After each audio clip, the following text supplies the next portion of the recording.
নওশাদ সিদ্দিকী 30 কোটি টাকা ঘুষ নিয়েছে। বিজেপির কাছ থেকে নওশাদ সিদ্দিকী 30 কোটি টাকা ঘুষ নিয়েছে।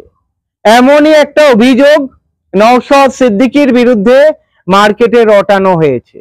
ইউটিউবার সাংবাদিক দীপক ব্যাপারী ওনার ইউটিউব চ্যানেলে উনি বলেছেন বিজেপির কাছ থেকে নাকি 30 কোটি টাকা নিয়েছেন নওশাদ সিদ্দিকী। ভোটের এত আগে থেকে এত প্ল্যান, নওশাদ নাকি ঘুষ নিয়েছে 30 কোটি টাকা। আমার প্রশ্ন, দীপক ব্যাপারী জানলো কোথা থেকে যে বিজেপির কাছ থেকে ঘুষ নিয়েছে নওশাদ সিদ্দিকী? যদি দীপক ব্যাপারীর কাছে খবর থাকে, ইনফরমেশন থাকে বা তথ্য থাকে, সামনে আনুক, সামনে এনে দেখাক এই যে ঘুষ নিচ্ছে। যেমনটা আমরা শুভেন্দু অধিকারীকে দেখেছিলাম, যেমনটা আমরা দেখেছিলাম মদন মিত্র, যেমন আমরা দেখেছিলাম ফিরোজ হাকিম, সৌগত রায় থেকে শুরু করে আরো অনেকে রয়েছে যারা হাত পেতে ঘুষ নিচ্ছে। এমন ভিডিও কি দীপক ব্যাপারীর কাছে রয়েছে? যদি থাকে আমি বলবো সামনে আনুন। আর যদি আপনার কথা যদি মিথ্যা হয়, যদি আপনি মানুষকে বোকা বানানোর চেষ্টা করেন, দীপক ব্যাপারীকে বলছি, তাহলে আপনিও একটু সাবধান হয়ে যান। তার কারণ মিথ্যা যদি মার্কেটে রটান, কোর্ট রয়েছে, আদালত রয়েছে। আর বিকাশ বাবুর কথা আপনারা শুনেছেন, মারবো কম দৌড় করাবো বেশি। সুতরাং কোর্টে যখন বিকাশ বাবু যাবেন তখন কিন্তু মারবে না, দৌড় করাবে। তাই তথ্যটা সঠিক দিয়ে কথা বললেই ভালো হয়। যেমনটা আমি বললাম, হতেও পারে গ্রামের মানুষ যখন বলছে নওশাদ কাজ করেনি, হতে পারে কাজ করেনি, তবে এটাও তো হতে পারে সেই গ্রামের মানুষকে ভয় দেখিয়ে বলানো হচ্ছে যে তোমরা বলো নওশাদ কাজ করেনি, মানে প্রেসার ক্রিয়েট করে। এটা অনুমান, আপনিও এইভাবে বলতে পারতেন। যদি জোর গলায় বলে থাকেন আপনি যে নওশাদ 30 কোটি টাকা ঘুষ নিয়েছে, প্রমাণ দিন।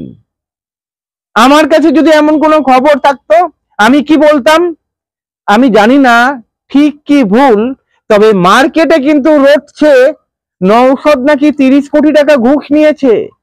এবারে আমার প্রশ্ন, এই কথাটা যখন মার্কেটে রটছে, সামনে যেন প্রমাণটা আসে। আর প্রমাণ যদি না আসে তাহলে বুঝে নিতে হবে নওশাদকে ফাঁসানোর চক্রান্ত। এবং নওশাদকে ফাঁসানোর চক্রান্ত কারা করছে আশা করব আপনারা বুঝতে পাচ্ছেন। এবারে হয়তো শওকত মোল্লার কেড়ে কেড়ে অবস্থা, যখনই দেখছে মানহানির মামলা ঠুকেছে তখনই বলছে আমি তো সোশ্যাল মিডিয়া থেকে পেয়েছি, দীপক ব্যাপারী এইটাই মার্কেটে রটিয়েছে, মানে দীপক ব্যাপারীর উপরে দোষটা চাপিয়ে দিচ্ছে। দীপক ব্যাপারী তো বলেছেন, কিন্তু আপনিও ধোয়া তুলসী পাতা নন। তার কারণ আপনি যাচাই না করে কি করে বলছেন যে নওশাদ সিদ্দিকী 30 কোটি টাকা ঘুষ নিয়েছে? মানে নওশাদ সিদ্দিকীর ইমেজটাকে ডাউন করার চেষ্টা করছেন।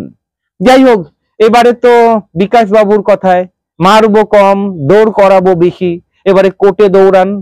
আমি জানি না কতটা সত্য কতটা মিথ্যা, তবে এবারে ফেসে যেতে পারে দীপক ব্যাপারী।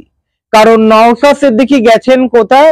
কোর্টে গিয়েছেন এবং মানহানির মামলা করেছেন। অবশ্য মানহানির মামলাটা দীপক ব্যাপারীর নামে হয়নি, হয়েছে শওকত মোল্লার নামে। কারণ শওকত মোল্লা জনসভায় চিল্লে চিল্লে বলেছেন নওশাদ সিদ্দিকী নাকি 30 কোটি টাকা ঘুষ নিয়েছে, বিজেপির কাছ থেকে ঘুষ নিয়েছে। এই কথা শোনার পরে নওশাদ সিদ্দিকী ছুটেছেন কোর্টে এবং কোর্টে মানহানির মামলা করেছে। নওশাদ সিদ্দিকীকে ফাঁসাতে গিয়ে উল্টে কারা ফাঁসলো? দীপক ব্যাপারী আর অন্যদিকে শওকত মোল্লা। শওকত মোল্লাকে যখন জিজ্ঞাসা করা হচ্ছে, শওকত মোল্লার অবস্থাটা দেখার মতো ছিল। সোশ্যাল মিডিয়াতে আপনারা অনেকেই দেখেছেন, চোখ রেখেছেন। শওকত মোল্লা কি বলবে ভেবে পাচ্ছেন না। নওশাদ সিদ্দিকী যখনই কোর্টে গিয়েছেন, মানহানির মামলা করেছেন, শওকত মোল্লা ঘুরিয়ে দীপক ব্যাপারীর নামে দোষ চাপাচ্ছেন। উনি বলছেন আমি তো ইউটিউবে শুনেছিলাম, আমি তো মিডিয়াতে শুনেছিলাম নওশাদ সিদ্দিকী 30 কোটি টাকা ঘুষ নিয়েছে। এবং শওকত মোল্লা আবার দীপক ব্যাপারীকে আইএসএফ এর সঙ্গে জুড়ে দিচ্ছে। মানে উনি বলতে চাইছেন দীপক ব্যাপারী নাকি আইএসএফ এর লোক। 5 টাকা পেনের খোঁচার কতটা দম রয়েছে হাড়ে হাড়ে টের পাচ্ছেন শওকত মোল্লা। সামনেই ভোট, বিধানসভা নির্বাচন। আপনারা নিশ্চয়ই শুনেছেন কংগ্রেসের ব্লক সভাপতি, ভাঙড়ের ব্লক সভাপতি, উনি কংগ্রেস করতেন, এই মুহূর্তে উনি তৃণমূলে যোগদান করেছেন।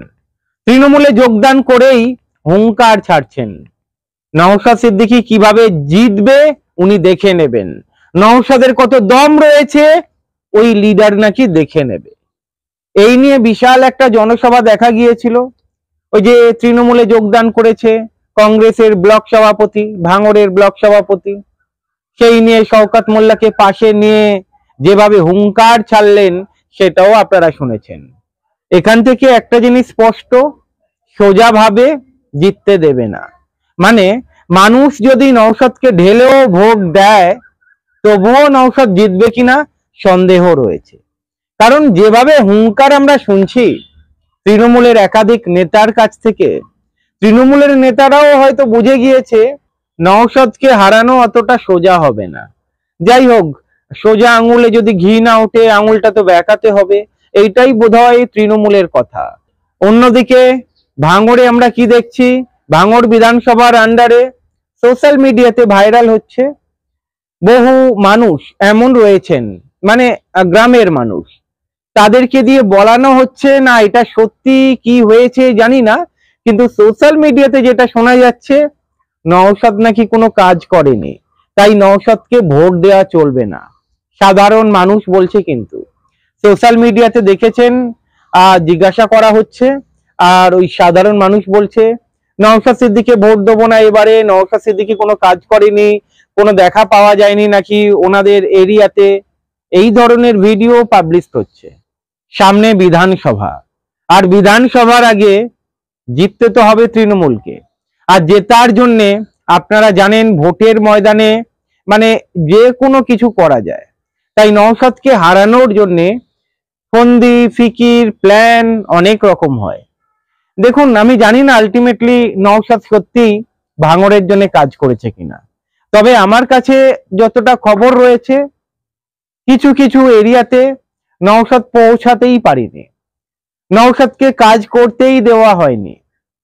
এবং ভাঙড়ে বহু সমর্থক এমন রয়েছেন তারা বলছে ভাঙড়ে নওশাদই ঠিক রয়েছে, নওশাদকেই দরকার রয়েছে।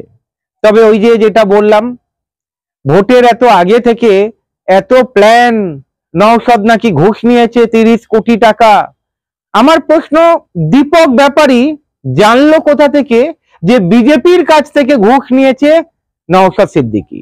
দীপক ব্যাপারী তো বলেছেন, কিন্তু আপনিও ধোয়া তুলসী পাতা নন। তার কারণ আপনি যাচাই না করে কি করে বলছেন যে নওশাদ সিদ্দিকী 30 কোটি টাকা ঘুষ নিয়েছে? মানে নওশাদ সিদ্দিকীর ইমেজটাকে ডাউন করার চেষ্টা করছেন। যাই হোক, এবারে তো বিকাশ বাবুর কথায় মারবো কম দৌড় করাবো বেশি, এবারে কোর্টে দৌড়ান। ভালো থাকবেন।